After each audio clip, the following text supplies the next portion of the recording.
Is the Goud crowd, and I'm your host, Goud. So we are back again. I think we have an interesting show today. We'll talk through a couple bills that are running through the legislature.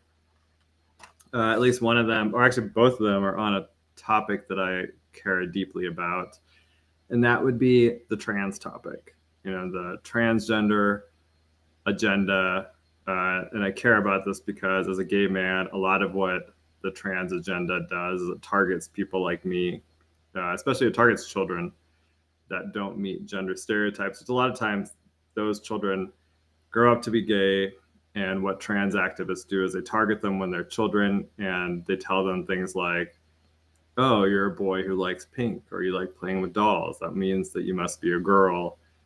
And they lead them down this path that leads to them having a lifetime of physical and mental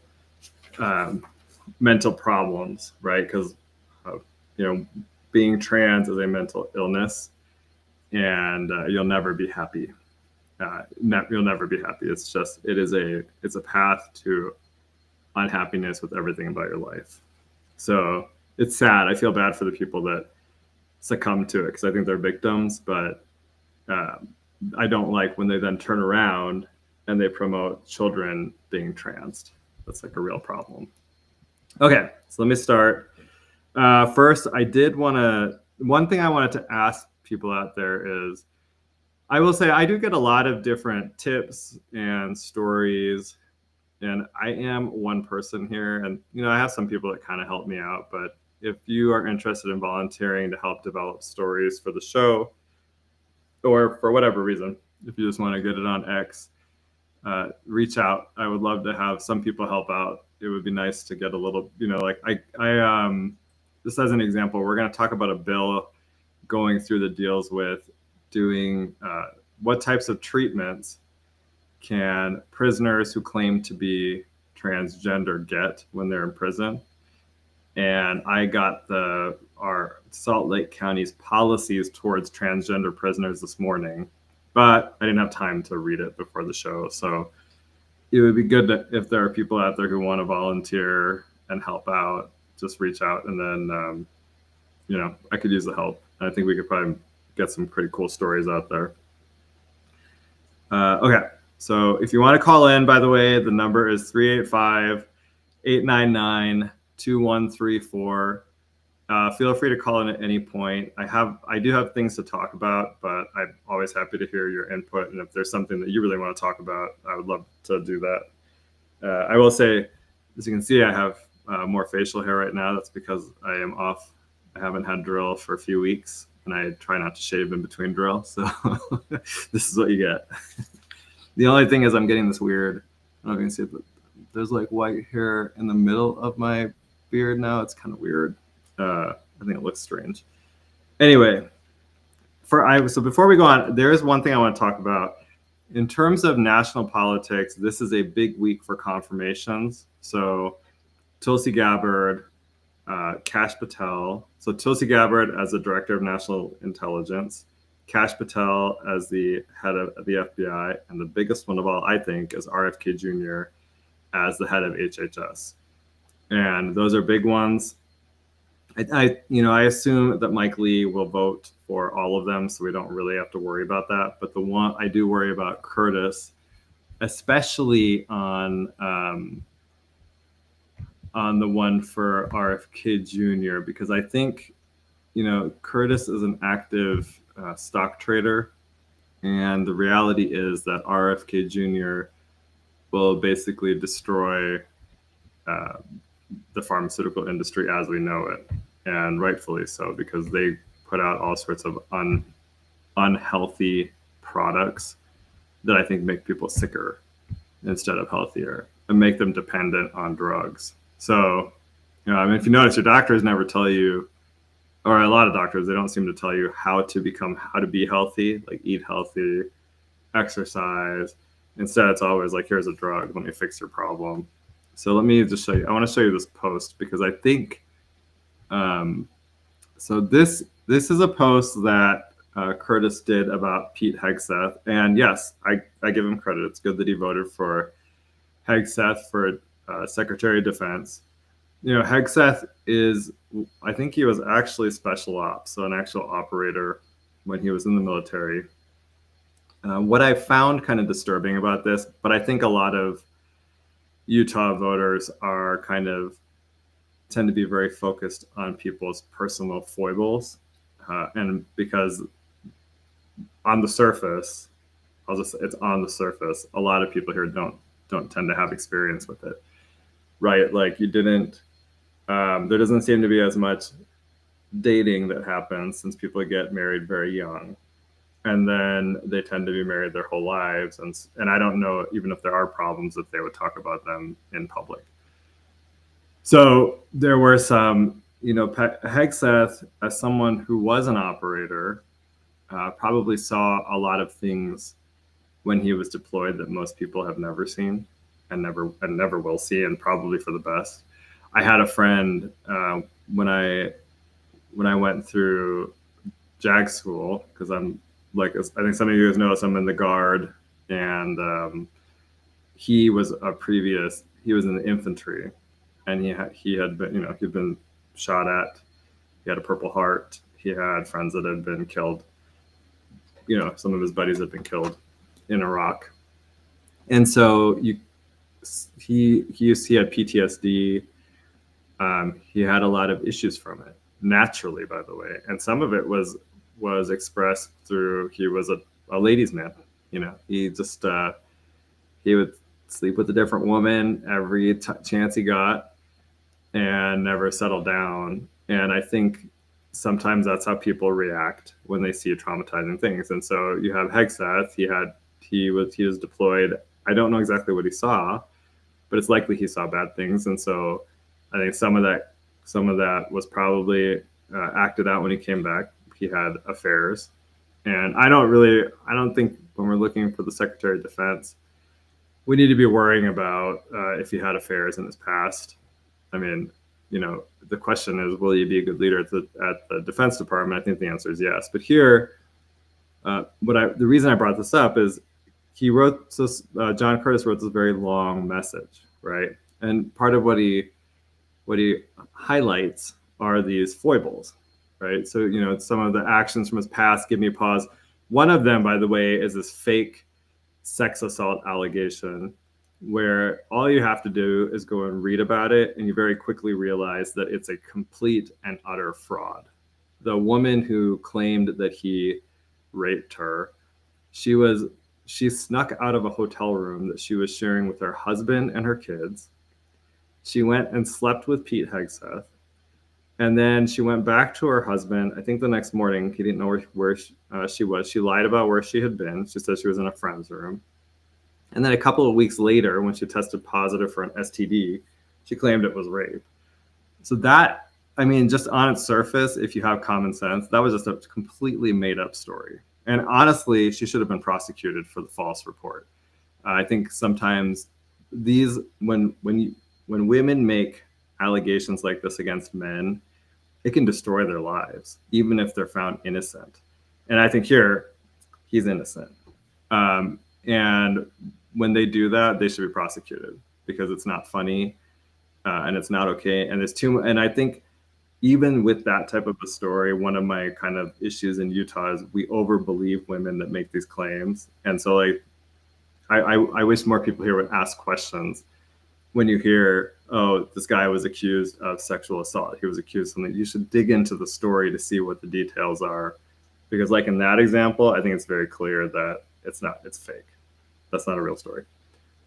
I do feel bad for straight guys sometimes, because, man, like a lot of times I read these stories about women, and that's an example of it, right? Really what that is she was trying to hide that she had an affair. And instead of just copying to having an affair, which is what she did, she made up a big lie and tried to destroy someone else's reputation, right? Just own what you did. Like, whatever. You're a bad person, I guess, or you're unhappy in your marriage, whatever it was. Maybe you're not a bad person. You just have some bad judgment. Just own up to it. Deal with the mistake. It happens. You're not the only person it's ever happened to. So here, the reason I want to point this out, though, is a very long message where he is explaining his reasoning. And it is my view that Trump won a mandate, and an overwhelming mandate, especially when you consider that the entire media was against him, that the tech companies were against him, except for X, right? We got kind of lucky with the X situation, and he deserves the cabinet that he picked. And John Curtis did not get a mandate. And I think writing messages out like this is to make voters here think, oh, I'm really considering it. And this is a setup for him to then turn around and reject Tulsi, RFK Jr., and potentially Cash. So I'm just going to urge you guys, call his office and pressure him to approve all of Trump's nominees, including the 3 that are up this week. The 3 that are up this week are actually game changers. If they get in, I think we're going to see a sea change in how the health system in the U.S. is run. I mean, it's exciting when you think about that one. How intelligence is utilized, and also the FBI, which is completely corrupt. Maybe they can fix it, and if they can't, they should just shut it down. So, okay. So that's now I want to talk about our next little topic. We're going to go to legislation. I think you guys know last week the Utah legislature gavelled into session. Very exciting. It means the next 45 days, they'll have constant hearings every day.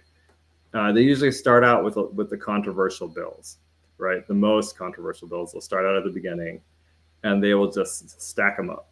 And because a lot of them don't like controversy, it makes them uncomfortable. I tend to be more of the opinion that you should use the controversy to your advantage, because on some of these issues, it's clear that we're right and the Democrats are wrong. And so you could use this to expand your majorities, but that's not how we operate here. So one of the big things that has popped up is, again, the trans issue just never goes away, because these people, they are adamant about invading single-sex spaces. And it seems to overwhelmingly be men who have mental health problems and think that they're women wanting to go into women's spaces, right? And I'll just say this, for those of you who are not men, if you're a man and you want to chop off your, chop off your dong, you have mental health problems. I hope we can all agree on that.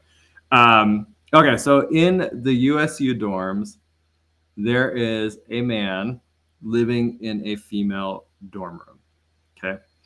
And so this girl gets back from her winter break to find out that the RA, so the resident assistant they placed in this women's female dorm, I mean, these are young women, right, is a man pretending to be a woman. So now we have a bill going through the legislature to ban this, right? And so when the bill first came up, it's HB, 269. So, anyone, you can look it up. All of this stuff is online. The original version of this bill actually mirrored language that was in HB 257. And HB 257 was a bill that Kira Birkeland passed last year that restricted men's ability to go into locker rooms, and but still let them go into female restrooms as long as they didn't cause alarm. Okay. And that was, I went and I testified in favor of that bill, but I also, when I testified, said this is not a perfect bill. We would have preferred that you categorically ban men from women's bathrooms. And I'll say, and vice versa. I think sometimes we over-focus on the violation of women's spaces by men and forget about women who think they're trans invading men's spaces, because there's issues with that as well. One of my friends brought up that, if you think about it this way, let's say that you have a locker room, a female is transitioning into a man, right? So let's say she's just taking her hormones. She could go in there, take her clothes off. A man could, especially a younger man, could get aroused or something. And then next thing you know, she'll be claiming sexual assault, sexual harassment, whatever. And they shouldn't be. And, with younger men, especially, sometimes they can't control it. It just happens. And so I don't think that's fair to them. that were putting them at risk to be accused of things that they weren't trying to do. So we want these categorical bans on men going into women's spaces and women going into men's spaces, right? Now, I will show you what I did. So the original bill, actually, it borrowed language from HB 257. So it would have taken the same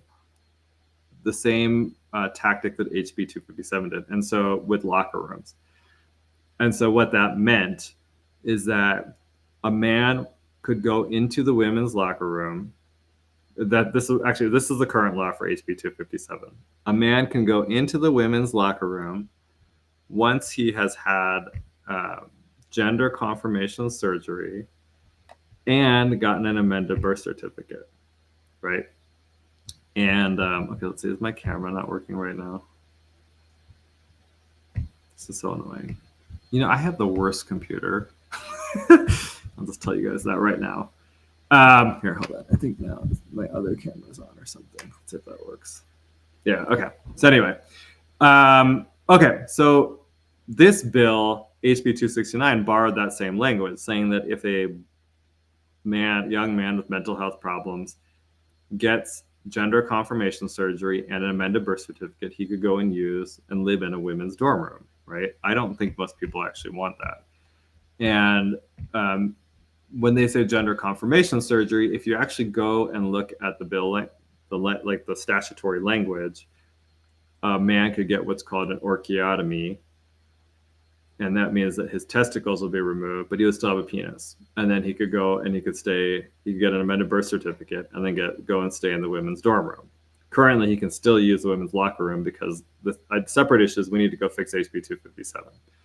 But after the bill came out, after I read it, I was like, this does not work. No. And so I wrote the bill sponsors an email. I'm going to show you the email because I think this could be helpful to people to understand. For those of you maybe who are just starting to become politically active, this will show you how maybe like a method for doing this. I'm not going to claim I'm the best at it or anything, but so I wrote the bill sponsors are Brady Brammer and Stephanie Gracious, and so I wrote them this note, and I said, look, I run the Utah Gay Straight Coalition, so I wrote this as the chair of that, and we're the conservative gay group in Utah right now. And so I just said, look, we are going to oppose HB 269 as written.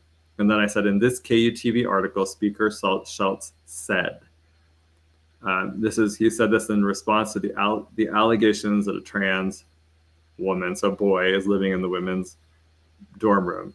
We will not tolerate this any longer, Speaker Schultz said. In this session, starting in 2 weeks, we will make it clear female spaces are for biological females only.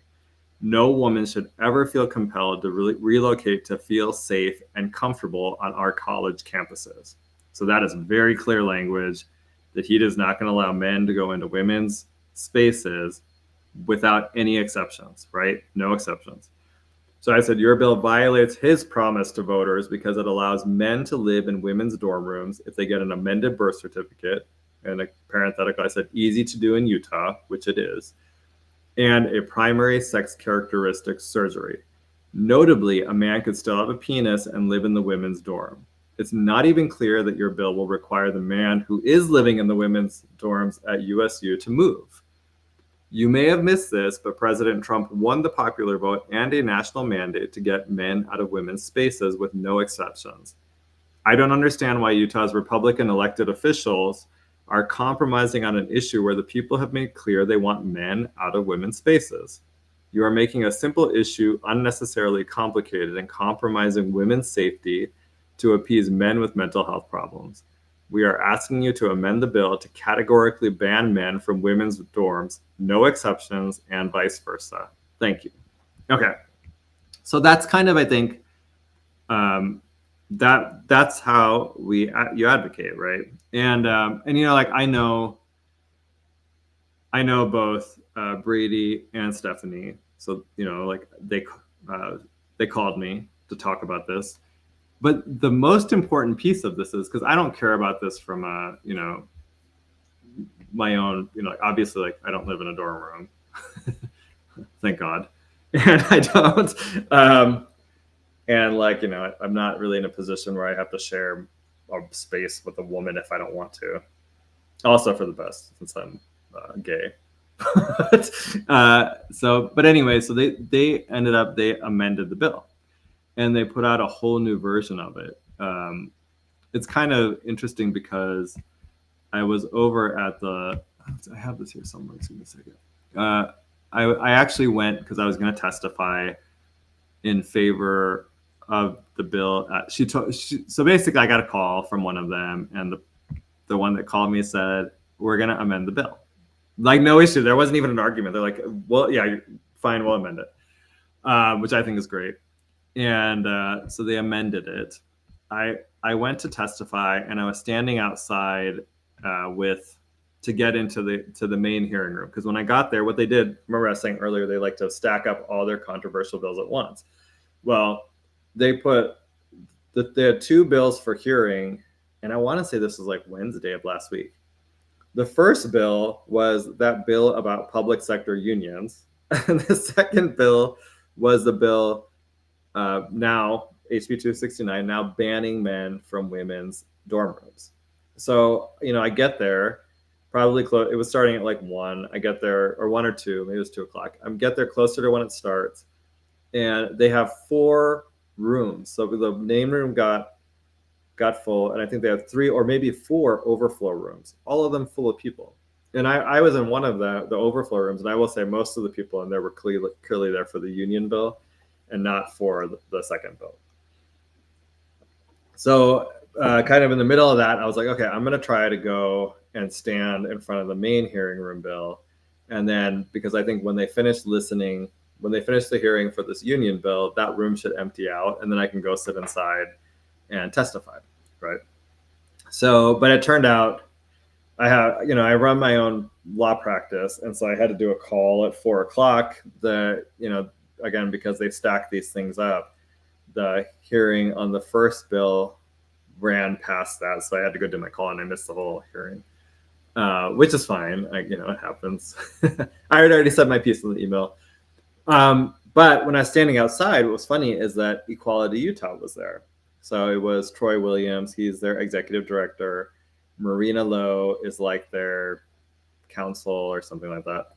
And then a bunch of their whole clown car show was there, waiting to go in to advocate for how they should, all these men should be able to be in women's dorm rooms or whatever it was that they want. The whole thing's ridiculous.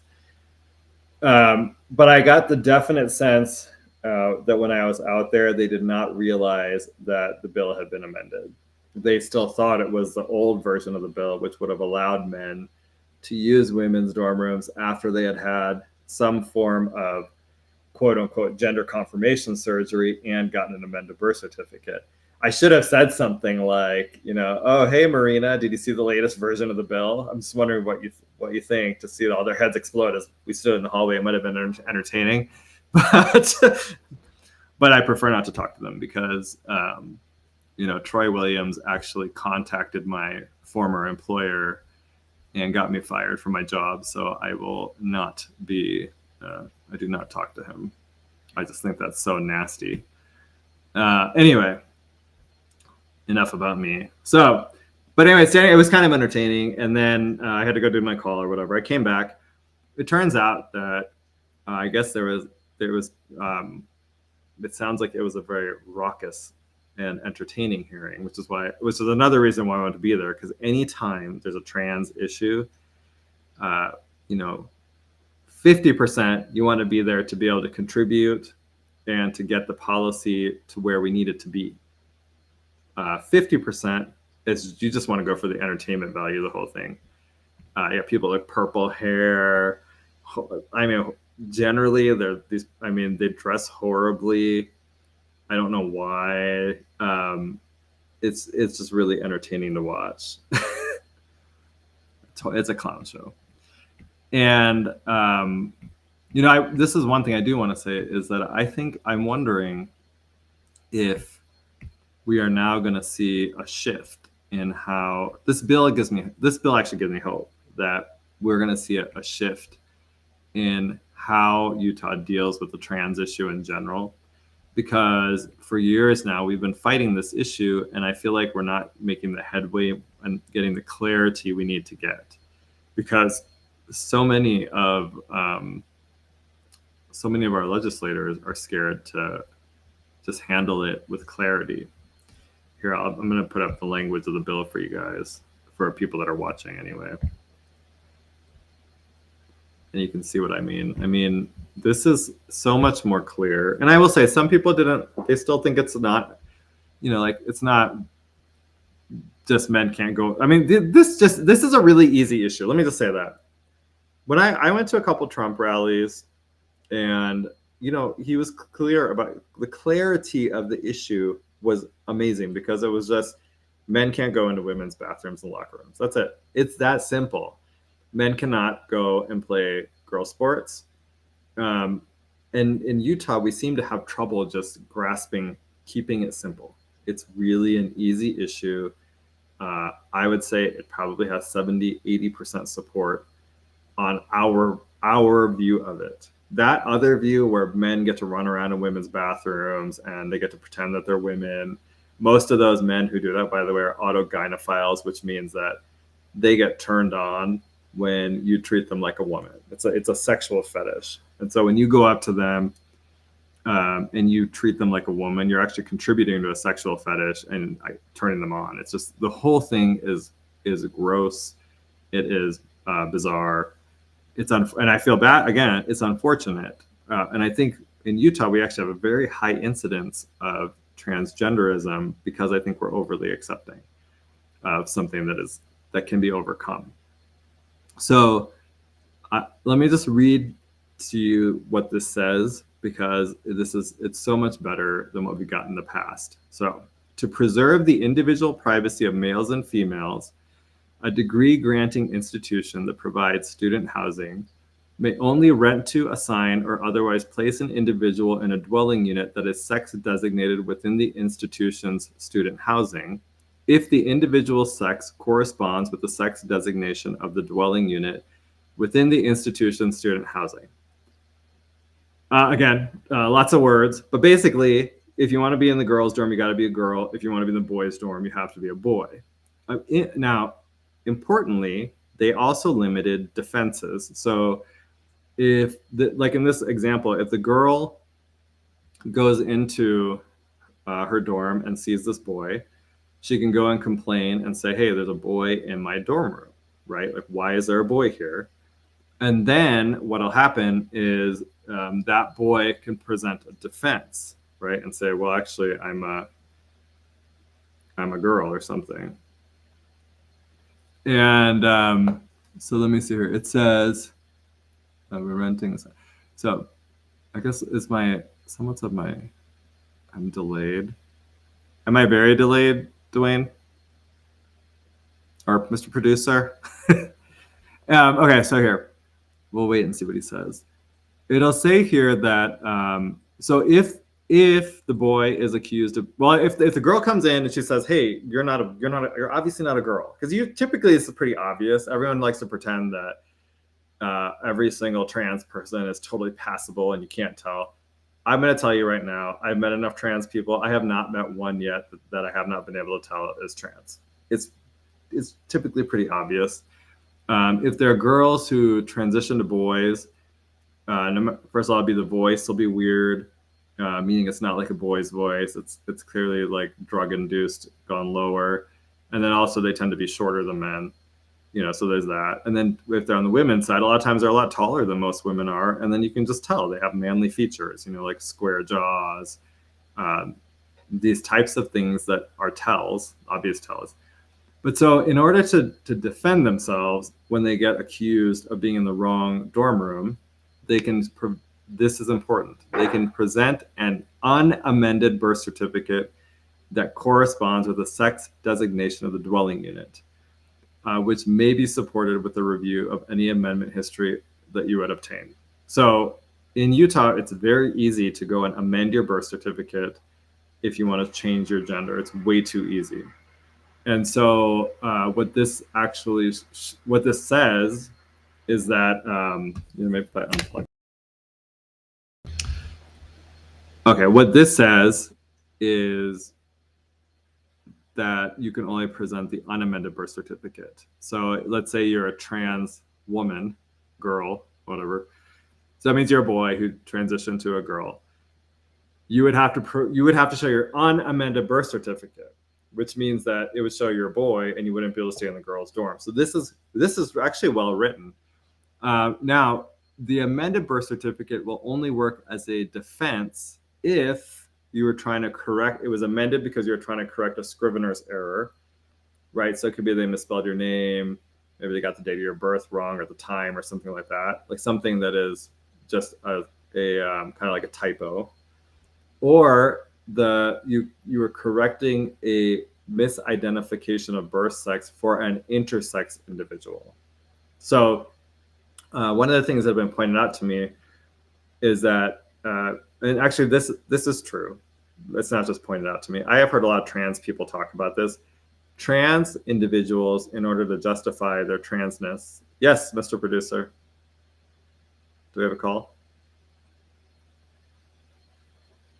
I don't hear my producer. Okay, I'll keep talking until you come on. Okay. A lot of trans people will claim that they're intersex. So, and really being intersex is a genetic anomaly. And so it is a very rare condition. Most people do not have it. Yeah, but they claim it's much more widespread than what people like normal people think, right? And so I think my producer is still trying to talk to me. Let me see, I'm gonna try to stop sharing my screen. Maybe that'll do it. Okay. Are you there, Mr. Producer? I can't hear you.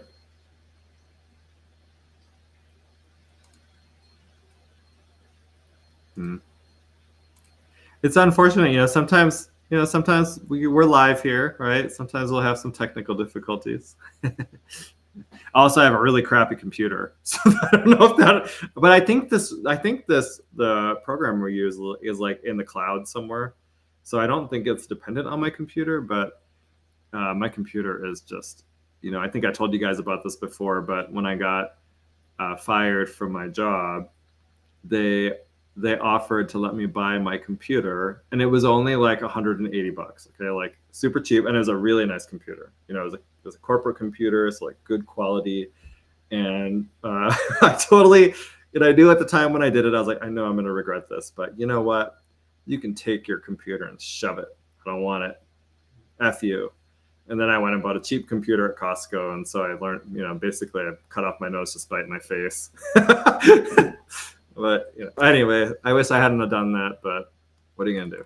Sometimes your emotions get the best of you. Anyway, I think this bill is actually pretty well done. We talked to Senator Brammer about this issue because I was wondering how many people have amended their birth certificate because they are intersex. And he told me that he actually got the data for like 4 years, I think. And there were 0 people who amended their birth certificates because they are intersex. All amendments were going from one sex to the other. So that's actually a good thing.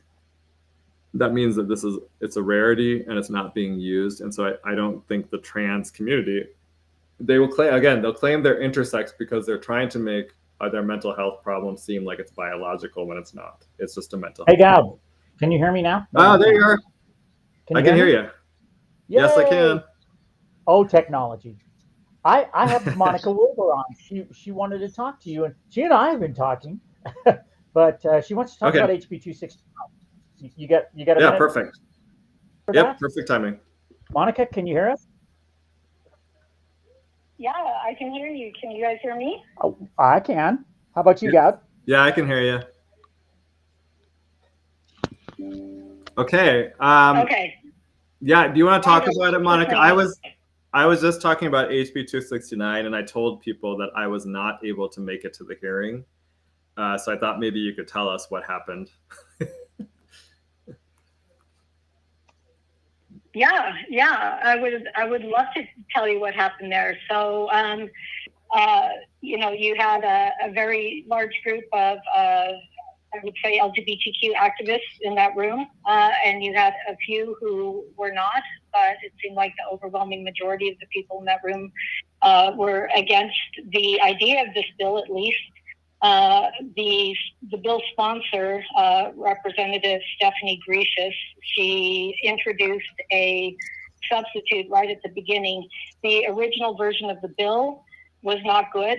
I still have problems with the second substitute. And, if we have some time, maybe we can talk about those concerns. But I know you feel good about the language. The more I look at it, I feel like the more, I don't know, it tightens up some things, but it also, I think, opens the door to a lot of others. But at any rate, so that's what Stephanie Grecius did. She introduced the substitute. I think there were a lot of people speaking to the first version of the bill, the originally published bill. Probably noticed that some of these changes had been made. The mom and the student, the mom of the student who was in the situation, Cheryl Saltzman, and her daughter Avery, they both spoke for really, why don't we just designate men and women, male and female. That's just kind of things, I don't know, why we can't do this kind of thing and protect our girls in their spaces. And so those comments were wonderful. Throughout the hearing, when somebody, supported the idea of this bill, supported segregating on the basis of sex, there were a lot of, I don't know, like, you heard the LGBTQ proponents, they were like booing and laughing and just kind of having these spontaneous outbursts. They made some very emotional pleas, threats. It was like all over the place emotionally in that room when you had people from that side speak. And they were, I would say, really hostile. You had people getting up and yelling in the middle of it and saying things. So it was interesting from that. It was like high drama, up at the legislature. It was one of those days. But in a nutshell, that's kind of what happened. And then the committee ended up passing it, I believe, 13-2.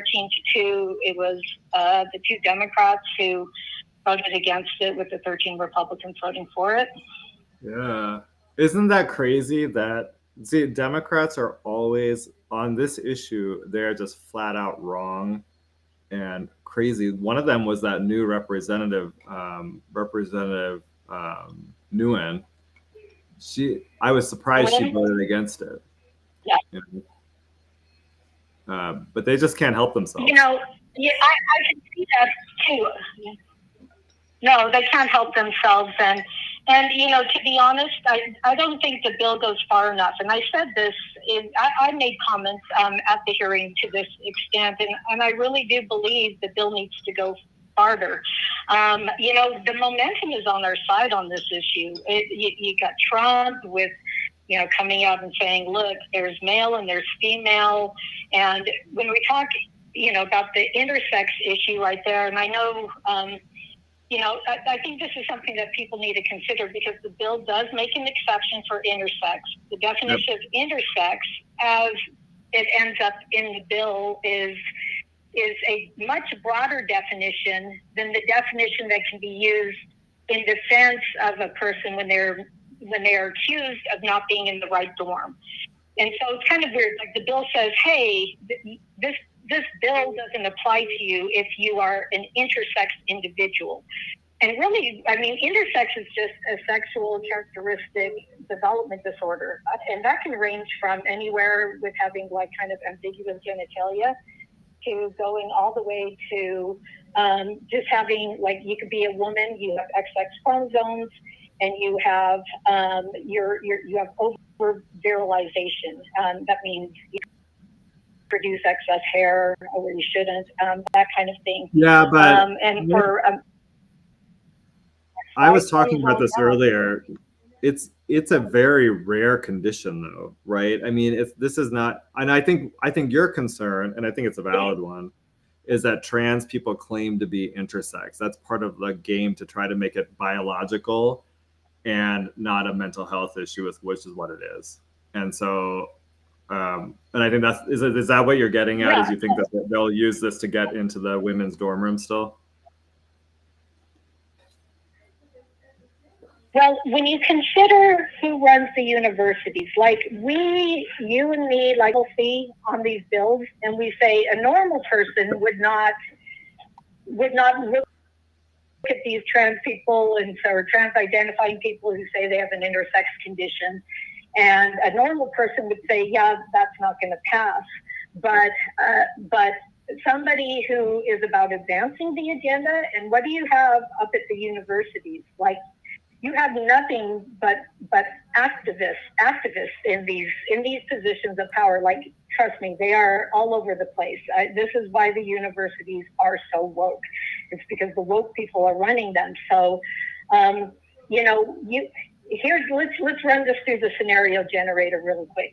I'm Sally. I go sign up for my dorm. I look at my roomie and I say, oh, roomie kind of weirds me out. I'm not quite sure if roomie is a girl. So I make a complaint, probably to the resident assistant, right? And I say, I'm not quite sure if roomie's a girl. I don't feel comfortable. Resident assistant throws that up, the chain. And this bill empowers the universities to create privacy plans around these gendered issues in the dorms.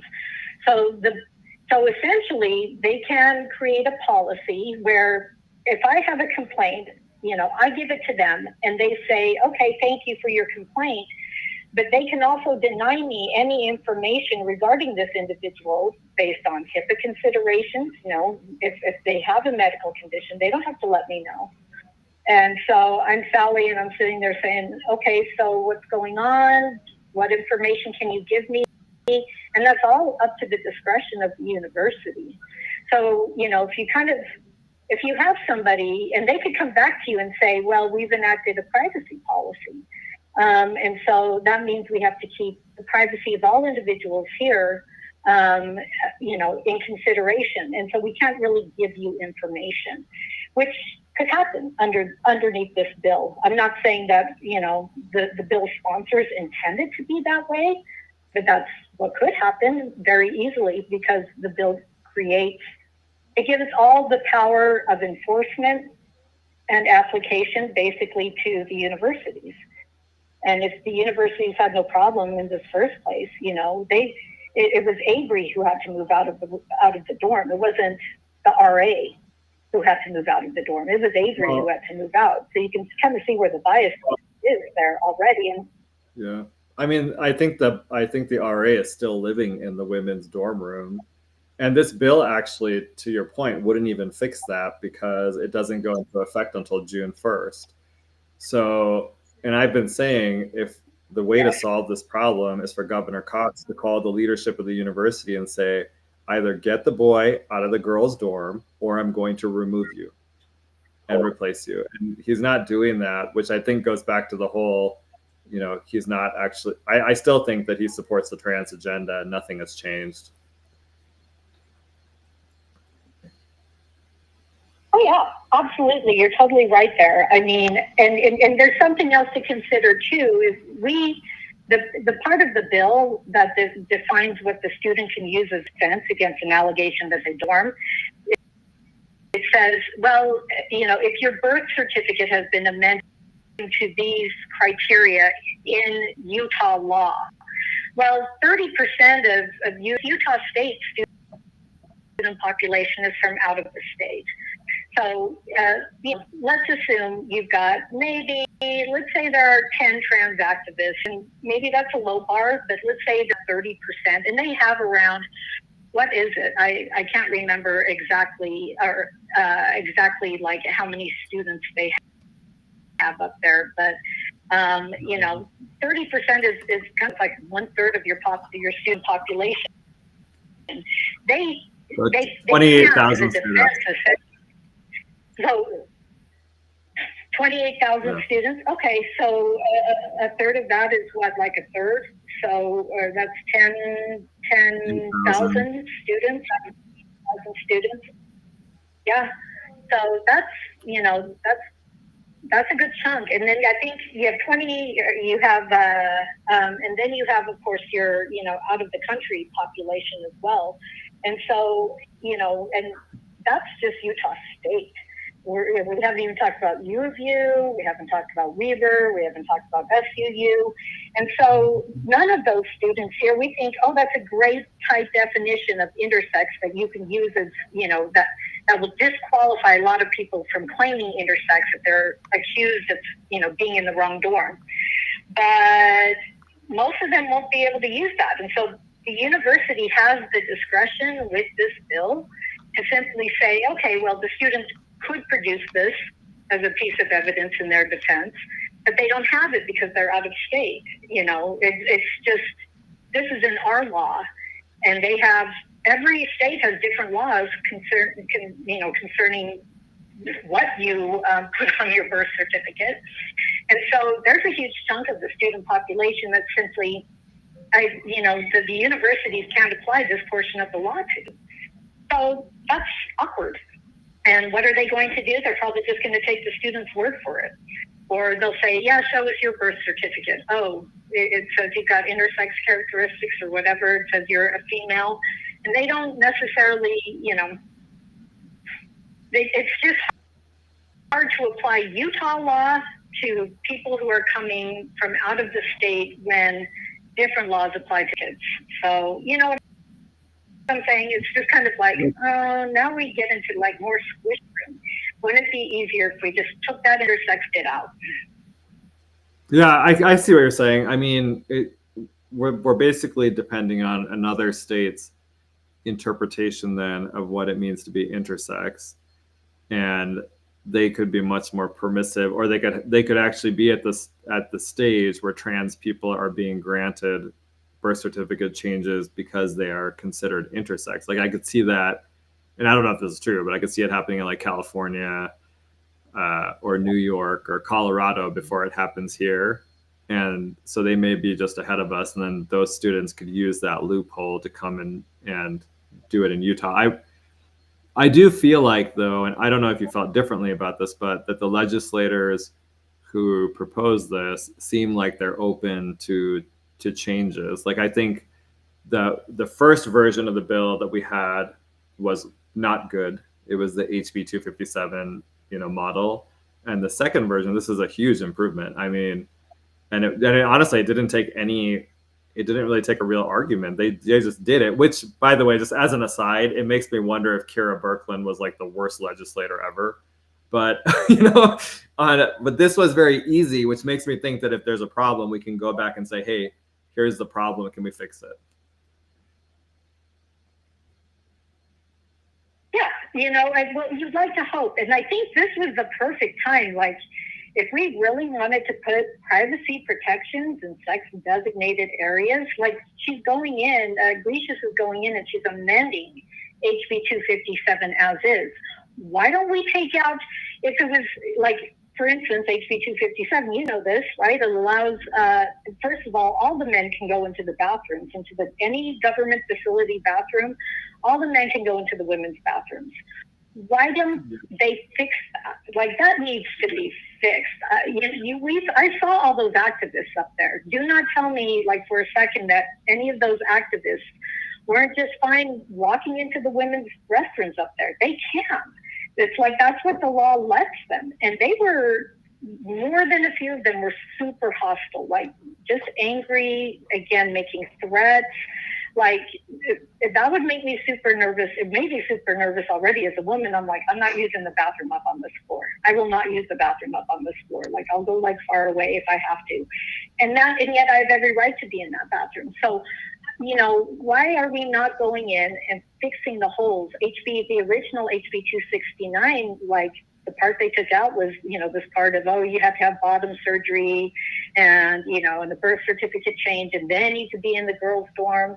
Well, they took that out in the first substitute, but why would you take it out of this bill, but leave it in HB 257? Take it out of there too. Nobody wants, some guy with bottom surgery hanging out in their locker room. No woman I know. So that's my concern. And then one more quick one, Goud, is that I don't like that the substitute basically authorizes every state-owned, educational institution, basically these free-for-all dorms.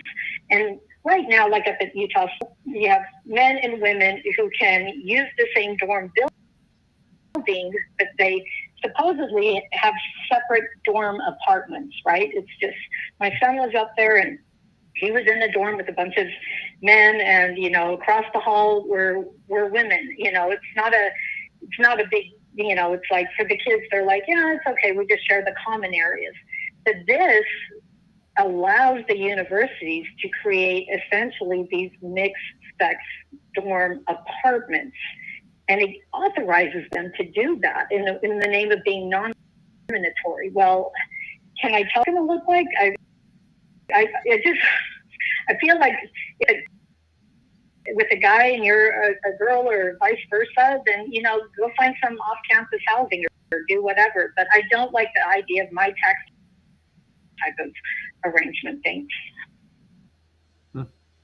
Interesting. That's I didn't pick up on that issue, and I may not be as sensitive to it because I feel like Utah is going to be a little bit more conservative on stuff like that, which I appreciate. I mean, I get what you're saying. And I definitely agree with you on HB 257 because I honestly think they should amend it. They should make it apply. It should be no men in women's bathrooms or vice versa, and they should expand it to apply to private facilities as well. It's too limited right now overall, and there's no reason why we should be allowing, like Vasa Gym to have its own policy about where men and women can go in locker rooms when they're sex designated. Right now, and it's just a free-for-all. Yeah, our state can regulate it, So, oh, okay. I guess I lost her. Anyway, so that's a good call. I hope people are kind of understanding. There's still a lot. We are headed in the right direction on all of this stuff, and so it's pretty great from that perspective. And so I'm going to play you because she brought up HB 257, and I do think this is important. So let me play this for you. So they know what's going on, and they can read the language of a bill, and they can find the loopholes. And they know that they have a very sympathetic, generally speaking, I don't think our universities are really all that conservative. Having recently spoken up at the Young Americans for Freedom up there at the U, with the first time we spoke up at the U, we were protested for 10 minutes by radicals who were organized up there, at the university, through people using university resources to do it. So, it's like, okay, this is a very interesting space we're in. And anyway, thanks for letting me call in. I got to bounce, but I appreciate your take on this and bringing some information to the public on it. So thanks, Goud. Yeah, no, thanks for calling in. We'll talk to you next time. Okay, I'm going to play this for you guys while we're here. This is Candace Perucci talking about HB 257. I just want to make sure people understand what it means. And let me make sure I get the right one. 202, here we go. So this is Candace Perucci. She's talking about HB 257. So there's no penalty here if, say, a trans woman goes into whatever restroom they'd like. If they go into the bathroom, go to the bathroom, come out, there's no penalty here. It's very annoying that it keeps freezing on me. I apologize. I don't know why this does this. Only when I do my show. It's if there is a behavior that then happens, right? That if there is it makes it awkward because it makes it seem like Candace talks and then she just pauses every 3 minutes. You can walk through it. Lewd behavior, assault.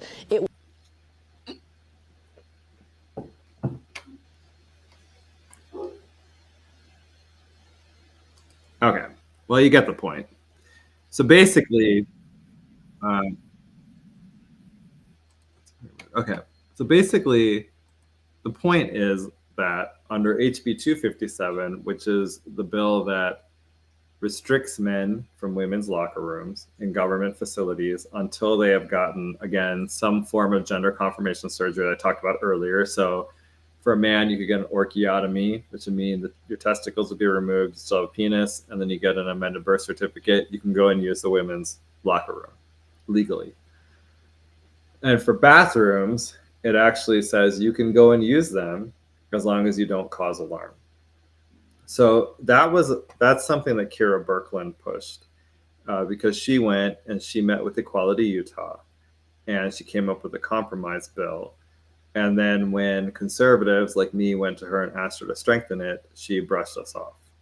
And the most bizarre part about this is she was this I am woman, hear me roar legislator. And then turned out she's all bark, no bite.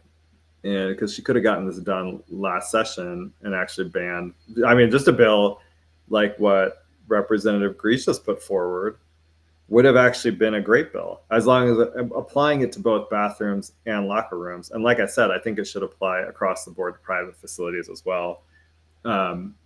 We won the issue. I guess that's my point. Those of us who are opposed to the trans agenda have won this issue, and we need to start acting like it and assert that this needs to get done. Utah is a supermajority Republican state. If you cannot ban men from women's bathrooms and locker rooms and spaces and sports and dorms and vice versa, then you need to go home. Then you're useless. And I'm almost wondering if the legislature should have one giant bill where they hit every single, like, let's go through all the code and eliminate the trans agenda completely from our government. And I mean completely. I don't want porno books in schools. That's a trans agenda issue. Like one thing I'll say is when Monica was talking, she was talking about LGBTQ activists, but I consider those people to be TQ plus IQ, whatever it is, activists. You see, like those of us who are L, G, and B, we don't have any need for any of what they do, right? And I know I've talked about this before, but like being gay, again, you can argue whether it's genetic or not. I don't really care, but it's biological. It's innate. There's just something there that makes you attracted to the same sex. I can't explain it. I don't know what it is. I think most, like, if obviously I would love to have kids and stuff like that. That's never going to happen. So it's just, it happens. People are gay. It's not a big deal. But it doesn't require all these things that they want to do. The people that want to push pride flags in classrooms or push porno books in your kids' schools, what they're trying to do is normalize transgenderism, because if you did not do all of these things, and so you normalize it that way, you give kids porno books that teach them that, first of all, they should be sexual at a very young age. It's disgusting. Also, though, it teaches them that transgenderism is normal. This just happens all the time. We have trans people everywhere. That's not a real thing. Transgenderism is, in the past, you can see what it was. If you look at the 80s, 90s, when this stuff wasn't being promoted, there were hardly any trans people for a reason, because it is not a widespread issue. And it's not something that is biological. It's a mental health issue that some people succumb to. And what we've done is we have normalized this so much and been over accepting of it, right? So we're allowing them to use bathrooms still in Utah that match their quote unquote gender identity. We're allowing them to go into women's locker rooms. We have a boy with mental health problems living in the girls' dorm at USU right now, today. That's how accepting we are. And so when you promote it, and you are over accepting of it, what do you think is going to happen? More people are going to become trans. That's just the reality of it. And that's what we have right now, is that more and more, in Utah, I think we have a big trans problem, and it's because they're too nice. They're not honest with people about it. And part of the niceness is, I've heard people say this, well, I don't want to, I'll be nice to people. I want to tell people that, I see. Okay. I want to be nice to people, blah, blah, blah. And what you're actually being really cruel to them, because you tell them that they're trans or they're born in the wrong body, things like that. Hold on, let me switch my mic. I think I understand what happened. Okay, let's try that. So now we're back on my new camera. What do you think of my new camera, guys? Can you see me better? Okay, let's see here. Oh, thanks, Nanny. Nanny told me she did not hear a delay. I appreciate that. I should have been looking at the comments. Okay. So I think that, let me see here if I covered what I wanted to cover on this issue.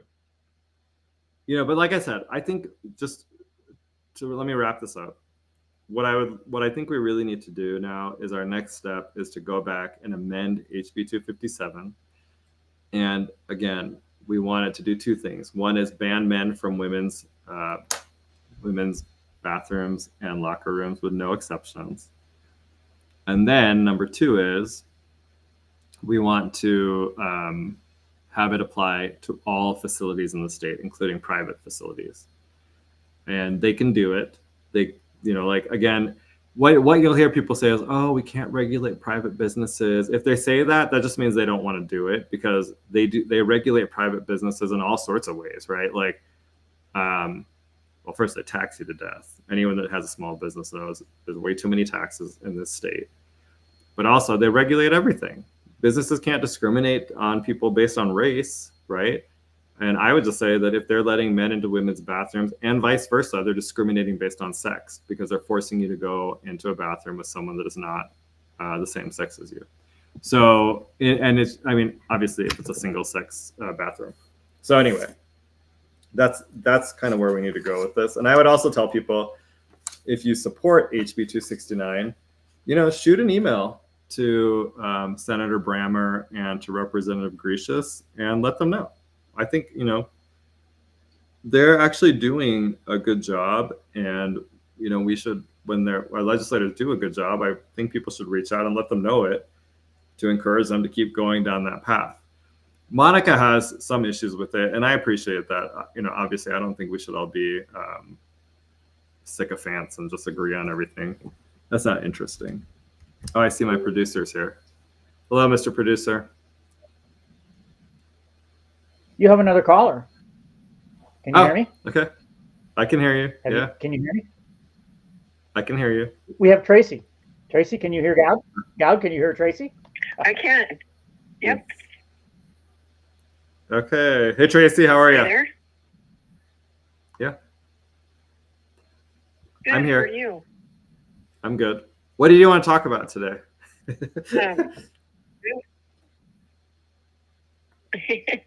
I wanted to bring up a couple bills too, and some past bills, that how people can try to watch for what type of bills to watch for. Okay. So words are used that are very tricky, and it's like an investment word, like investment. It's the First Home Investment Zone Act that was passed last year, and what that did is it made almost like a public infrastructure district. So they're these little quasi governments, and they're giving the power of taxing an eminent domain to these things. And they're boards. They're not elected officials. They're just boards.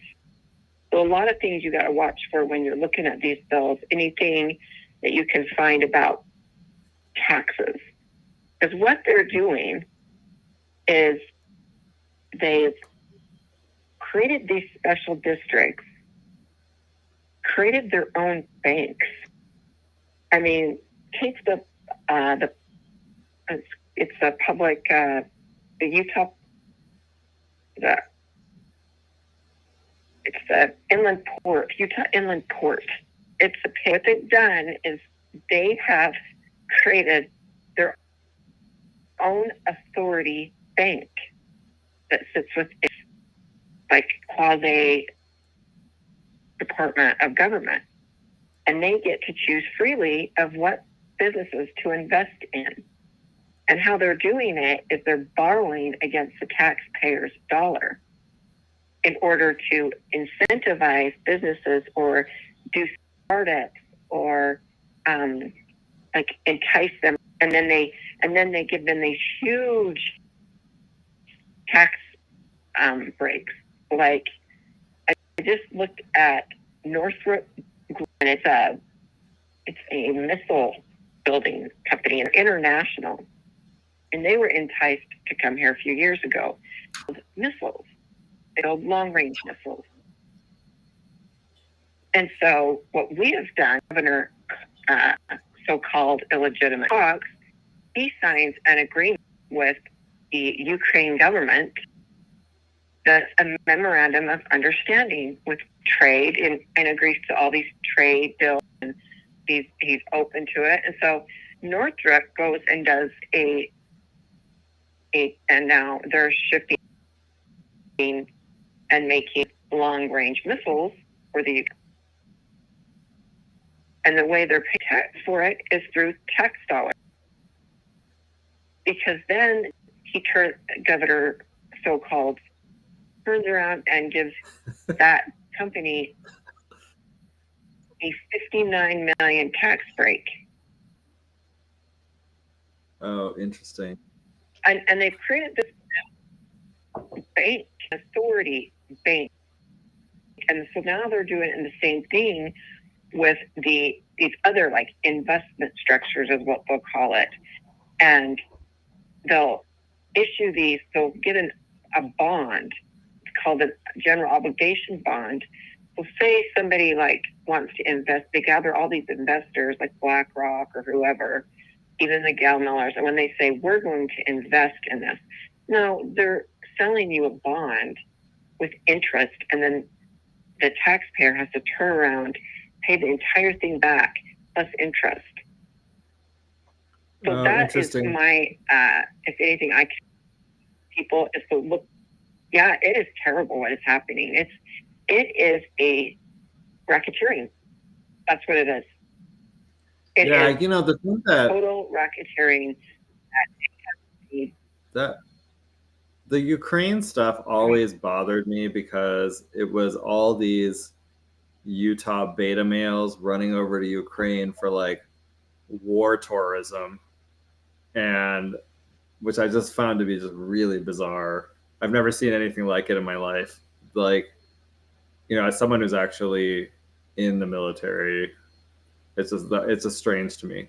The idea that you would run to this like this horrible war zone, and then so you can do trade talks is just demented.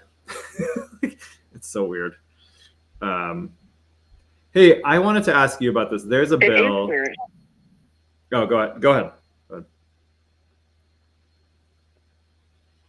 No, go ahead. Oh, okay, I was going to say, there's a bill that they're running right now that I was just reading about it today. It would require people to take their mail ballot, right? And then in order to turn it in, would have to go and show their photo ID and then submit the ballot. Okay. I 100% support this because, absentee balloting was originally set up during the Civil War for soldiers on the battlefield who could not vote back in their home areas, right? Because they're out and they're deployed.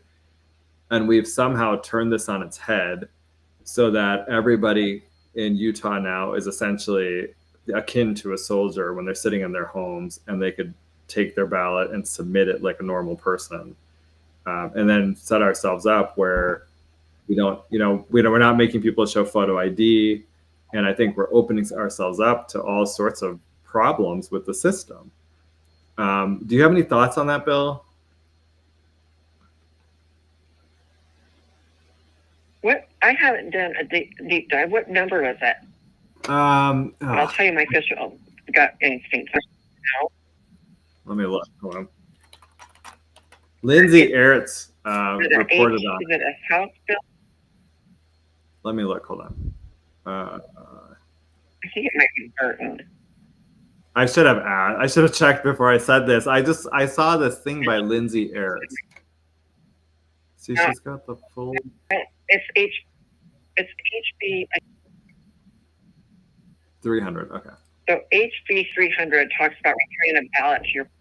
So my thing is, it's going to be, and I haven't looked at it, and I will totally go and dive into it. And I mean, if this Jeff Burton actually does something great, that will be good. But most of the time, not what they say. So take the fluoride bill, for instance, and people, not what it says, but this is exactly what it does. It says that it gets the water. No person can put fluoride in the water. But then it goes and enacts in a different section under the health department the ability for a physician to issue a standing order. And so it's convinced people that they're removing the fluoride, but they're not. They're moving it underneath the health department. There is no need for that section of code. There's no need for it because it's fluoride, because they give the person immunity too. They give the physician pure immunity in that section, full on immunity.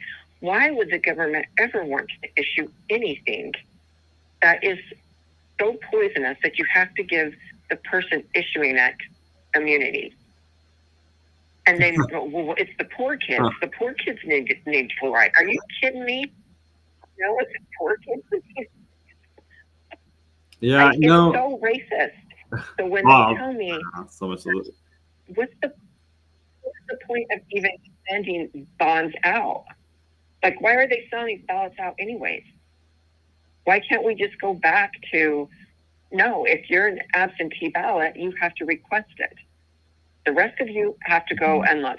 And if people like to know what's on the ballot beforehand, well, you know what? They show you a sample ballot online that you can print, and you can do your little research. There's no need. It's not going to go away. The cheating is in the mail, and that's why they're not going to give it up. See, and I don't have a because problem. You can flood it with ballots. My opposition to mail voting decreases a lot if you're having to go and turn it in and show your ID, right? That actually kind of takes care of a lot of the problems with it. What I don't understand though is there just seems to be this general opposition to I hear this all the time. I don't have time to go to the polling place. I vote in person every single time. The only time I haven't is when I have been deployed, and that just because I can't. But and I find it extremely unsatisfying to vote by mail when I've had to do that. It's just been I have no idea if the vote gets counted or anything. But they just seem to think it's not worth their time. And a lot of these people, I'll talk to them, and they'll be like, "Well, so I went to dinner and I had to wait an hour to go to get seated.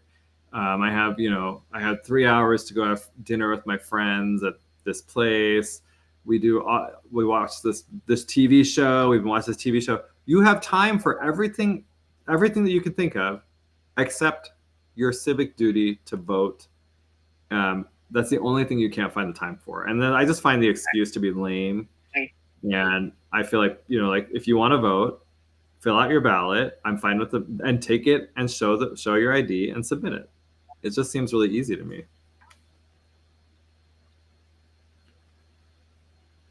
So. Oh, it's totally easy. Yeah. I find it sad that people think to go in, and it feels good to go in and do your duty.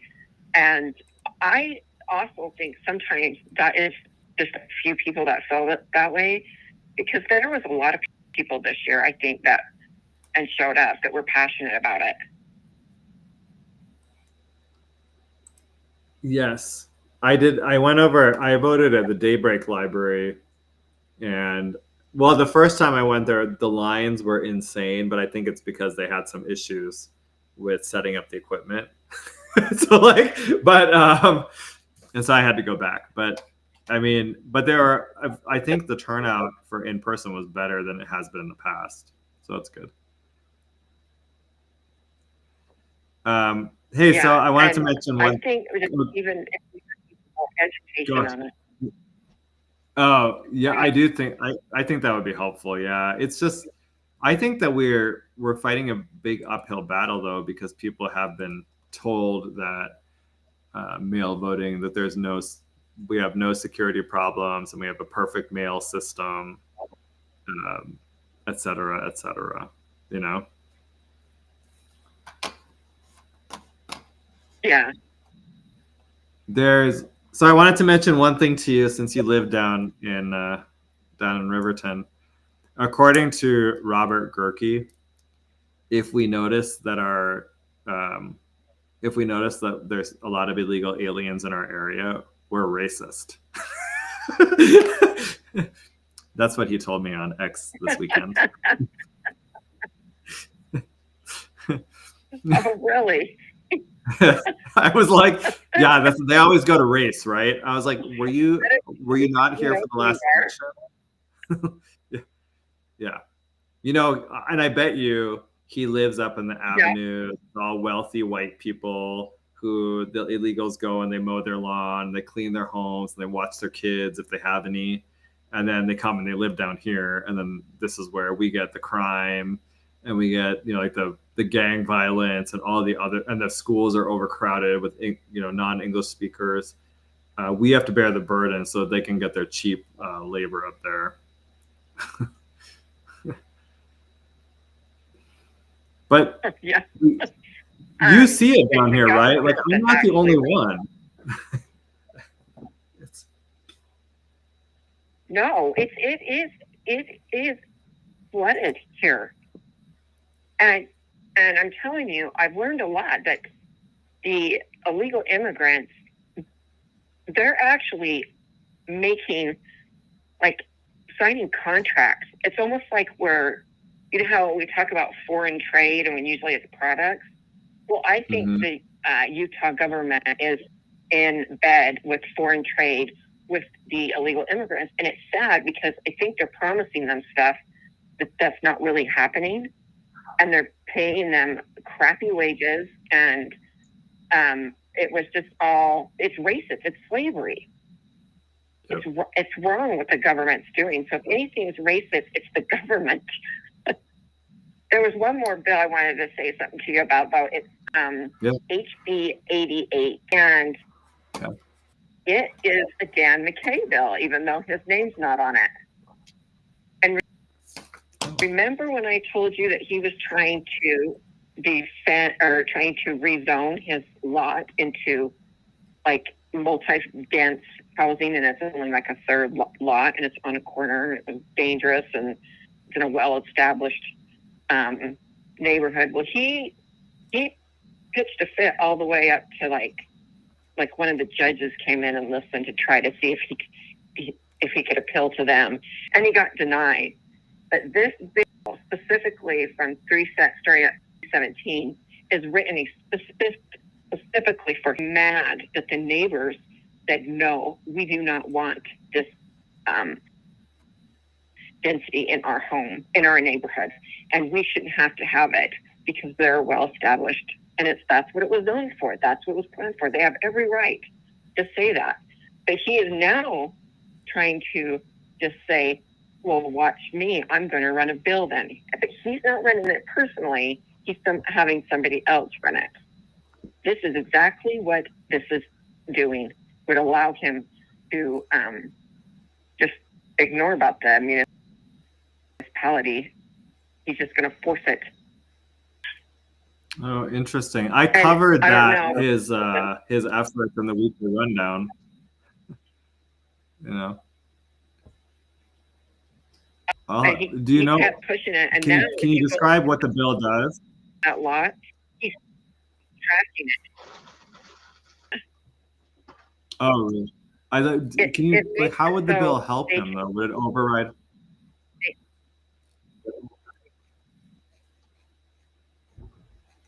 it makes it more of an urban municipality. It overrides the setbacks. The urban municipality may not prohibit the use of modular unit. Like they can't. It's saying that the municipality cannot prohibit anything like the setbacks, the modular part, because he kept pushing the setbacks. So these modular units, Administrative Act, he wants to be able to. A municipality doesn't have that power.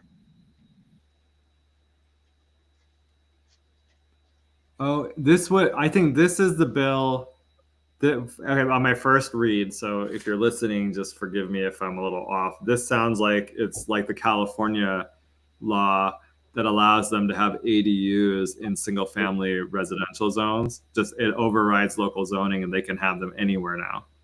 That's kind of what this sounds like. Yes. So you'd be doubling your density. Exactly what it is. Yeah, all down here, it'll destroy our neighborhoods, you know? Yeah. Okay. And he threatened in that, I know you covered it, but he threatened that he would just go and make a law. Yeah. And it is really for. We're going to have to go, I guess, right, Tracy, and testify against this one. I mean, if you're listening on here and you care about your local zoning, I think fundamentally we just don't want the legislature telling our communities what to do. But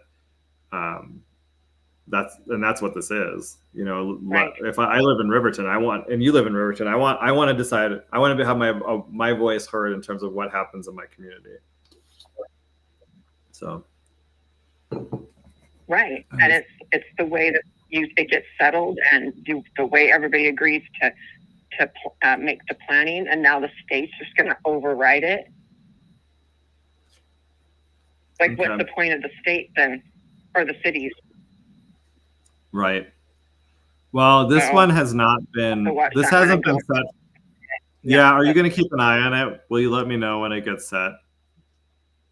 And then maybe we can do a call out for people to go. Yeah, and I'm going to send it out to Riverton and that out, and because people should be infuriated that he's even trying to attempt this because he can't. And he'll claim it's not him. I know him, but in my opinion, if it's right, when he threatened us in the meeting. Yeah. Okay. Well, thanks for calling in. Thanks for the update. That's all I had. Cool. We'll talk to you next time. Bye. Yep. Okay. Well, this is a bill to watch. I will. I'll also try to track it and maybe see if I can get more information on it. Fascinating, right? Our legislature has an obsession with overriding local zoning. And actually, I'll tell you, there's a lot of these kind of hoity-toity leftist people in the city who are obsessed with coming out to the suburbs and destroying our zoning. I was talking to a friend the other day, and he was telling me how, I don't, like, what's the big deal about having, if people don't have garages? This was the thing. Some guy posted saying, West Jordan requires 3-car garages for new home builds, right? And I said, well, I mean, number one, that should be a decision left to the residents of West Jordan, not to the state legislature, not to someone in Salt Lake City. It's none of your, if you live in Salt Lake City, it's none of your business what the zoning looks like in West Jordan or what it looks like in Riverton. You don't live here. Don't worry about it. But also, I think sometimes people in the city don't understand. I don't want my whole neighborhood to be full of cars all over the streets, right? Like, suburbs are different. Where I live, where it's a 1/4-acre lots, there are not cars all parked all over the streets. It's just that, like, there's more space to be able to keep your cars in your garage or even on your driveway. I don't have an issue with that. But and it's a different feel. It feels open here. It feels nice, peaceful. That's why I live out here. If I wanted the ruckus of the city, I'd go live in the city. I lived in cities for years, and I finally left and was done with it after 2020. because when I moved here from Dallas. In Dallas, I lived in the city, but it was 7 miles north of downtown. But it's still in the city, and it had all. It didn't. It was where I lived was a little bit more suburbanish, but still, it was. They had all the restrictions from COVID, just very intrusive, and I was just done with it. I don't want to be around the riffraff, the homeless people, the marijuana everywhere. Like, I'm not interested. There's a reason why people live in suburbs, and most Americans live in suburbs. So what you see that's interesting is these people that live in the city, a lot of times they constantly are judging the suburbs, right? So, oh, you live in, oh, you have to drive everywhere. Okay, I don't mind driving. You know what?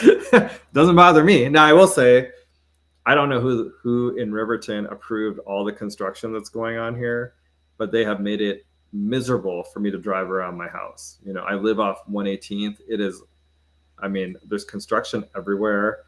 You can't make left turns all over the place. Traffic has gotten bad because of all the construction.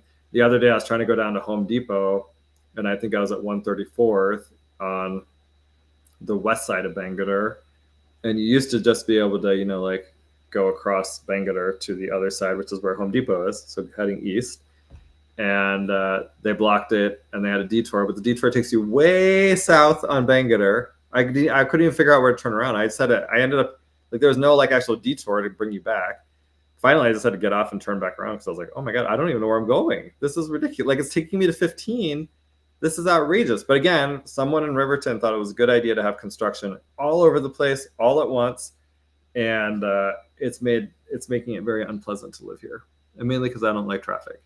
So, but when it's not like that, it's generally, it's pretty nice. Yeah, I drive. But I will say I walk around a lot too. I have 2 dogs, so I walk them a few times a day, and then, I drive when I want to go to the gym because it's not close enough, and grocery shopping and stuff like that. I don't mind. I like it, and that's the life I want to live. If I wanted to live crowded on top of each other, walking by homeless people all the time, smelling marijuana, and all that kind of stuff, I would have lived in Salt Lake City.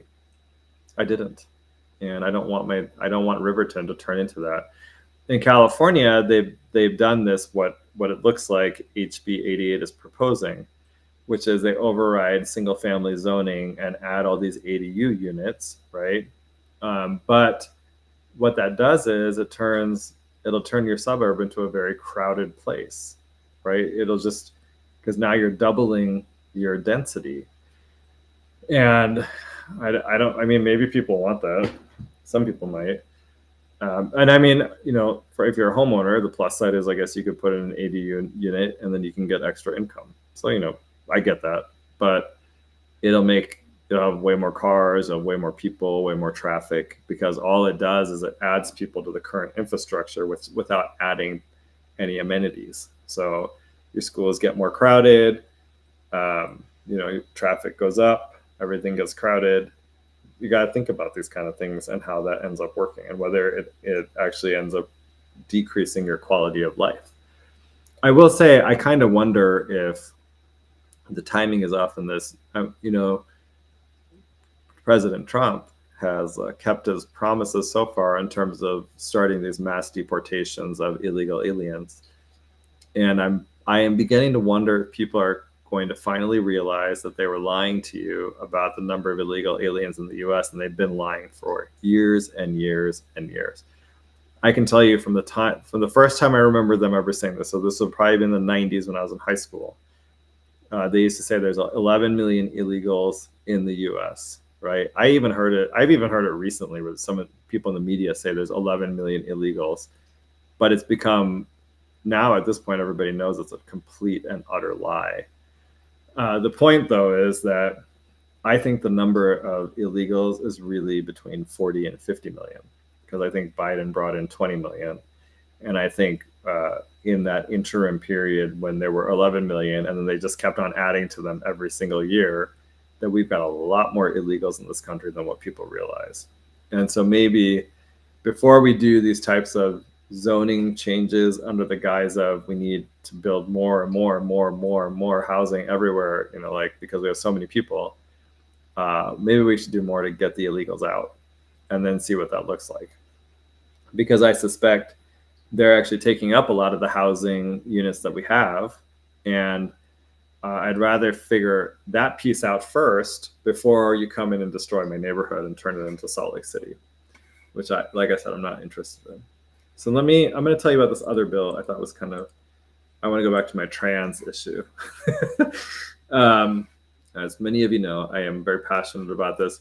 And I'll tell you, a big reason why I'm passionate about it is because first of all, the people that promote the trans agenda use those of us who are gay to do it, right? So they always say the LGBTQIA minus divided by I don't know, I don't care.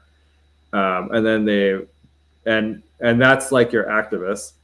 You have your grifters, that's your Equality Utah type. So for them, they need people to be miserable and unhappy, and so they try to push this idea that that there's so much discrimination and it's so awful, so they can raise money. And part of that is to keep the trans community all worked up, because frankly, if you're gay, you can actually live a really good life without being bothered. Most people don't care if you're gay or not. And so you can live a nice life. You can get a good job. You can have a nice career. You can make an impact on your community. You can be happy, have a fulfilling life. And but that for a trans person is virtually impossible, again, because it's a mental health issue. And people who are in that situation, they'll never be happy, because they're trying to attain something that's unattainable. If you're a man and you're trying to become a woman, you'll never be a woman, right? And you know that. I don't think these people are so delusional that they don't know that. And so they go through plastic surgery, they try to do all these things, and at the end of the day, they just look like, for the man, he's going to look like a man wearing a dress with a wig.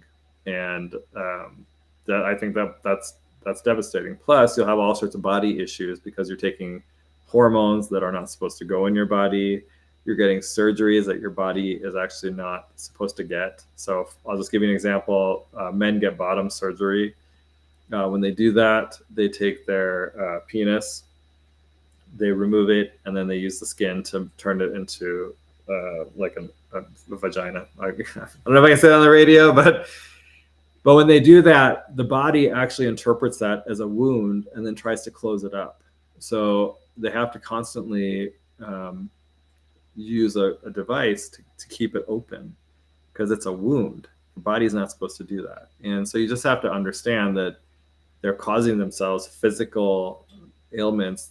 That's basically an ailment, and that their body will never feel the same again. I've heard even women who have gotten the top surgery talk about how they feel it, like they never feel comfortable again. It causes them pain and uncomfortableness because I think they took a part of the body off that they shouldn't have done. So just something to think about. Now, this is what I'm showing you right now is HB 252. This is a really good bill, and this is proposed by Representative Lisenby. Okay, and she's a good legislator. And what it does is it limits the types of medical treatments that prisoners who claim to be transgender can get. Specifically, they will no longer be able to get cross-sex hormones or any surgeries to quote unquote affirm their chosen gender identity. Now, for the Utah Gay Straight Coalition, I actually emailed her and told her we support this bill, and I talked to her too as well. This was another one. For some reason, I wanted to go to this hearing, and I also wasn't able to go to this one. God, I can't remember why. Anyway, something happened. I wasn't able to do it. But I talked to her, and the second part of this is what I would change. So it says, subject to subsection 1, that's what restricts those medical interventions. To treat an inmate's gender dysphoria and any co-occurring mental health disorder, the department may provide psychotherapy, mental health care, or any other necessary and appropriate treatment. So my main suggestion here was, I think actually we should only provide mental health treatment that helps them become comfortable in their birth sex. I think as a state, the official policy should be that if you are suffering from gender dysphoria, we want to help you become comfortable in your birth sex so that you can avoid all the mental and physical health problems that come with transgenderism. So changing your body and instead become comfortable and happy in your birth sex, the sex you're supposed to be in, your God-given body. So that was my only suggestion for this. I will say I forgot when I had emailed that, but I worked on HB 228 in 2023, and that was a bill that amended our or changed our laws about what is it called? Oh, conversion therapy. So I think in 2020 they tried to pass a bill banning conversion therapy, and it did not go through the legislature. At the time, Governor Cox was the lieutenant governor. And some of you may remember this. It was before I was here, but he went, they were protesting or something. Yeah, it must have been during the session, right? Because I definitely was not here at that point. I was still in Texas. And he, during the session, and so these activists were there, and he went down there and he was crying with them. He seems to be a little bit of a drama queen. And then when it failed to go through legislature, because I think legislators had legitimate concerns about what types of treatments were being banned, he put in place a rule through the Department of Professional Licensing. And what the rule said, the rule was actually a huge mistake. It was way too broad. And what it did is it banned conversion therapy, but defined conversion therapy in such a way that it made it so therapists could not help children suffering from gender dysphoria become comfortable in their birth sex. They interpreted that rule to require them to affirm the child's chosen gender identity. So what I mean by that is, let's say you have a son, he comes to you and says, "Mom, Dad, I've decided I'm a girl. I identify as a girl now." And let's say his name is Tim, and he decides, "I want to be Tamara," right? So now you're like, oh, okay, I want to help Tim feel comfortable being Tim again, right? Because he's a confused kid. Let's help him. You take him to the therapist. Under that old rule, the therapist would say, "Well, I cannot encourage him or try to get him to become comfortable in his birth sex because it would be considered conversion therapy under that rule that Governor Cox passed." I mean, just imagine that.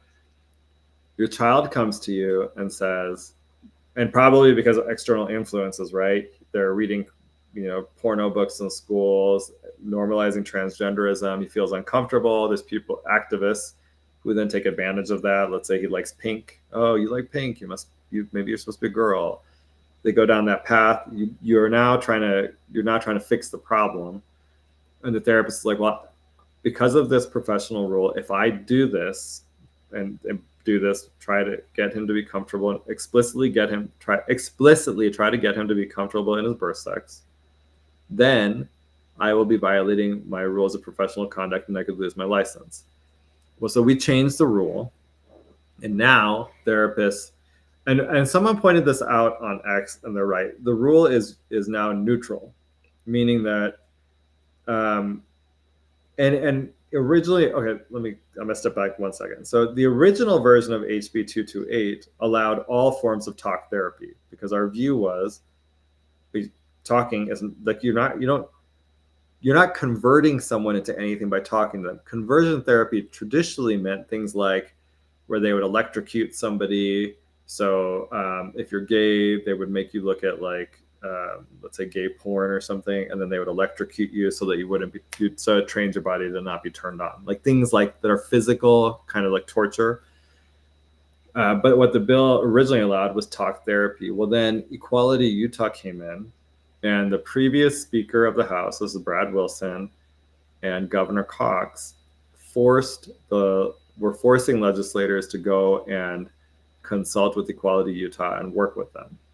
And so for those of you that voted against Brad Wilson for the Senate, I actually think that was the right move to do. Again, because I have anyone that promotes a trans agenda, we should not be voting for. So Troy Williams actually tried to kill the bill because he didn't want what we were trying to do. In that process, the bill ended up getting amended. In the amendments, what happened is, instead of just being a blanket talk therapy is allowed, you can say whatever you want, it turned into you can talk about gender identity, but you just had to be neutral on it. Well, it was very important to me.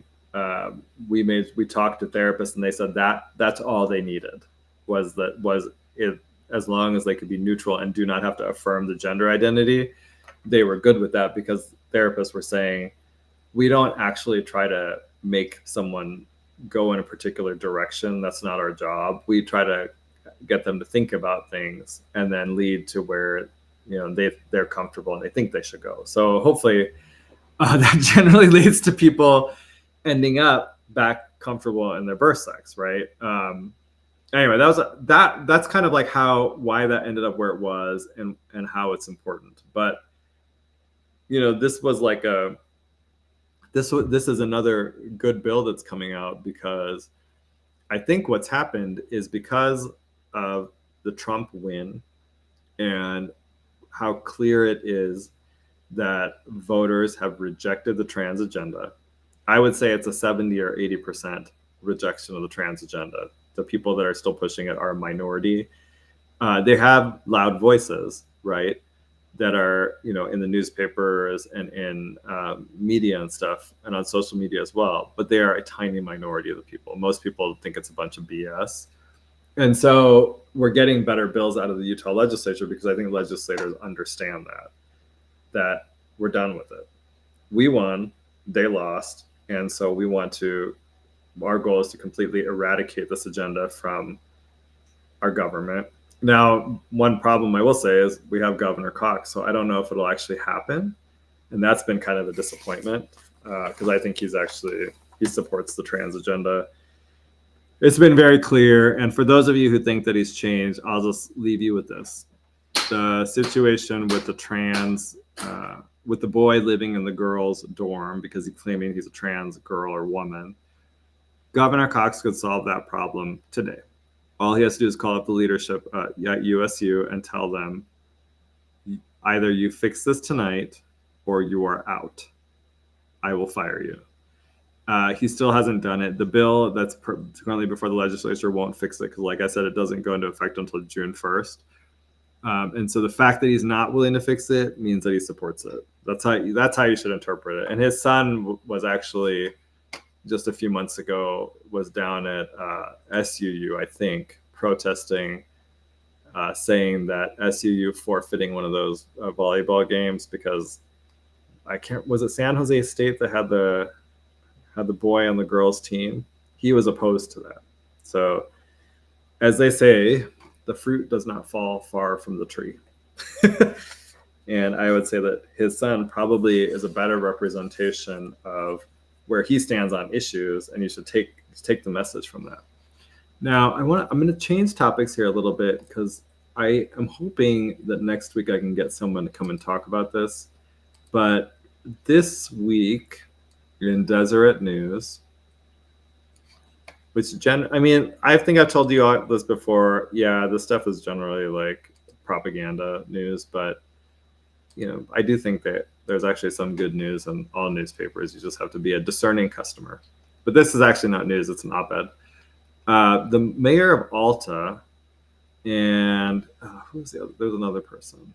Oh, and the executive director of Save Our Canyons, they wrote this op-ed about the gondola going through Little Cottonwood Canyon. And I thought this was really interesting, because so they're opposed to it. You know, let me just say, I'd be interested to hear if people even think, do you think this is an interesting topic or not? I think it's kind of interesting because, you know, the gondola is expected to cost about $1 billion, and it would be built, I think the base station would be outside the mouth of Little Cottonwood Canyon in Salt Lake County. And then, you know, there'd be like a parking lot and stuff there, and then you would take it in and you'd be able to go to the ski resorts.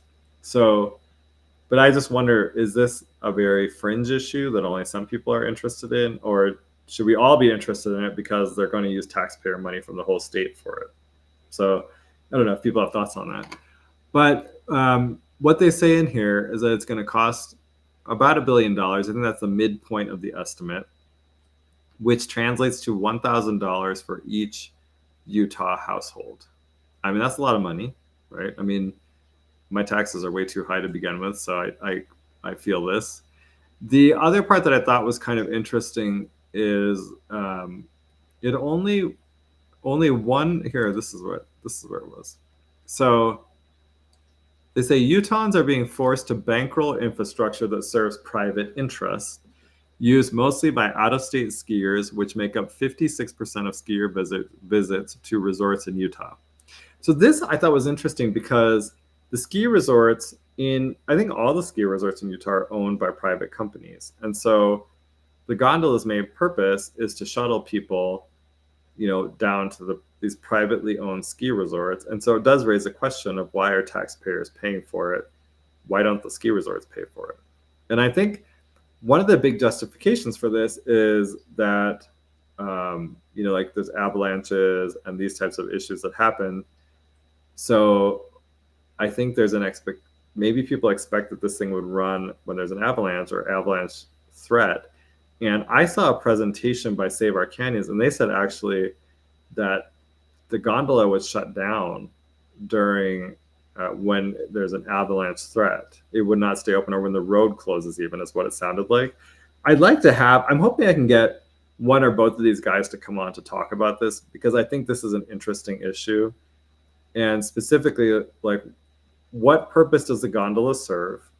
Would it operate when the road is closed? I think that's really important, because if it would shut down when the road closes, then I almost think there's no point to this. The other piece is that in here they say only less than 1 in 10 Utahns actually ski. And I was surprised by that, because I guess I feel like I hear so many people talking about how they go skiing. And I'll admit, I'm more of like a once in a while skier, because I have to rent skis. I gotta get a pass. I feel like it's kind of expensive. But I thought that was that's a very low percentage, which again makes me wonder why the rest of us have to pay for like a minority of the people to go use these facilities. And then and I think those people that are using it will probably be on the wealthier side, right? Because again, it's an expensive sport. So maybe it would be interesting to hear more about this.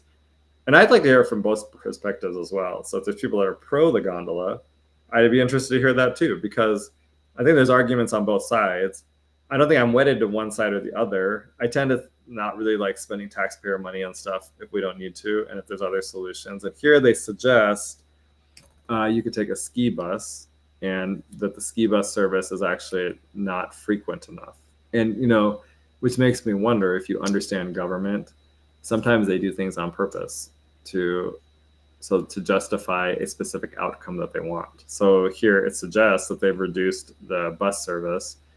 If that's true, then maybe they're doing that on purpose, so that we all think the only answer is a gondola. I don't know. I was talking to someone else, and they said actually that it would be better to have, I thought this was interesting, that it would be cheaper and make more sense for the gondola to actually come from the Park City side, because I think there's already a base station on that side, and maybe the route is shorter. I don't know. Again, I don't know. I have no idea. But I would like to ask even the mayor of Alta and this executive director of Save Our Canyons if that would be a better solution. Is it they're just against a gondola in general? Or would they, if the gondola came from the other direction, would they be okay with it? I don't know. Anyway, I thought that was kind of an interesting topic. So maybe we'll talk. I'll try to see if I can get them one or both of them to come on. If you know of anyone that is a pro gondola person and that would want to come on to talk about it, I would also be happy to talk to them, because I think, again, it's an interesting topic, and it's $1 billion. So maybe we should have some conversation about this before it happens, right? I'm just about out of time. I was going to talk about the illegal immigration and Harriman issue. It's kind of fascinating because I don't know if everybody follows me on X, but if you don't, you should. I'm pretty active on there, and sometimes these more prominent people will come and respond to me. And so Robert Gerke, who is a quote unquote journalist at what I have coined the Lake Tribune. So I'm gonna try not to swear, but what I think, I'll tell you, one of the things that I have found very frustrating is that I can't get an accurate number of illegal aliens in Utah, right? We have no idea how many are here. But I think the government has a sense about it. And specifically because Candace Perucci made a comment that makes me think she knows what the number is. But then when I emailed her to ask her more details, she never responded. So I'll just show you this, and then I'll leave you with that tonight. But that's where I was talking earlier, like, Robert Gerke went to the normal leftist talking point about how if you notice all the foreigners they sent into your neighborhood, you're a racist. And like I've said to everybody, I don't care about your race. If you're here illegally, you just need to GTFO, as the old saying goes.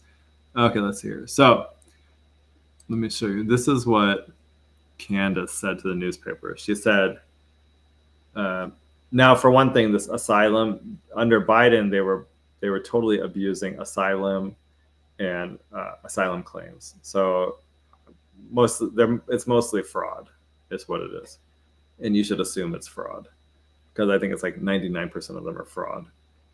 It's so bad that they were actually giving a woman that worked for Hugo Chavez, the dictator of Venezuela, came here, and they were saying she applied for asylum. And I was like, how does somebody that worked for the dictator that we think is bad come here and claim asylum? She was working with him. She was implementing his policies. You send her back, right? That's not asylum. You need to go there's consequences for what you did. That's not my problem. But you weren't doing the good stuff. But anyway, she said that there could be as great as 10,000 migrants, that's a euphemism for illegal aliens, in the southwest corner of our valley. So I interpret this, when you say the southwest corner of the valley, as being South Jordan, Riverton, Harriman, Bluffdale. I think that's what I would say that is. So I sent her an email, and I said, hey, look, you said this. Where does the figure come? And by the way, I haven't heard any other legislator give a number this specific. She's the first one I heard say it. And so I was like, oh, I want to know, like, where did you get the number from? What did you mean by southwest corner of the valley? So I said, here, I asked her that. When you said the southwest corner of the valley, what cities were you referring to? Are those 10,000 illegal aliens in your district? Or are they in more than, because she represents Harriman and Riverton. And so let's say it's only her district, Harriman and Riverton officially have 100,000 people in them. 10,000 would mean 10% of the population is illegal. And I say officially because the census was taken in 2020. Biden, after 2020, allowed at least 20 million illegals into the country. We don't know what the population of Harriman is today. Since I've moved here, a lot of high density housing, I moved here in 2020, a lot of high density housing in Harriman has come online. And so I don't know how they count the population at that point. If there's 100 one-bedroom apartments that open up in Harriman, do they just assume that one person moved into each one, or does someone go door to door and knock to see if there's 10 illegals in it? No idea. Nobody knows. We don't know the numbers. And so I would say, like, I would like to see an accurate number of how many illegal aliens are in Harriman, and frankly, in Utah in general. I think we have a right to know. I wish our media would do their job and figure it out, but we have the media. I guess maybe we have the media we deserve. Although I feel like nobody deserves our media. They're so bad, so fake. Okay, well, we got we're at time. Man, it can fly by sometimes. So thank you very much for listening to the Goud Crowd radio show. Like I said, I'll try to get on some people to talk about the gondola next week. And then we'll continue to go. We'll talk more about bills too. We're in the session, and so it'll be hot. There'll be bills. I'll try to see if we can get more legislators to come on. I know we've had like Representative Clancy come on, and we've had Representative Lee come on. I'll reach out and see if we can get a few other ones to come on and talk about their bills. And so thanks for listening. I appreciate it. And I'm Goud, your host. We will see you next time. Next Monday, 5 to 7. Talk to you then. Thanks.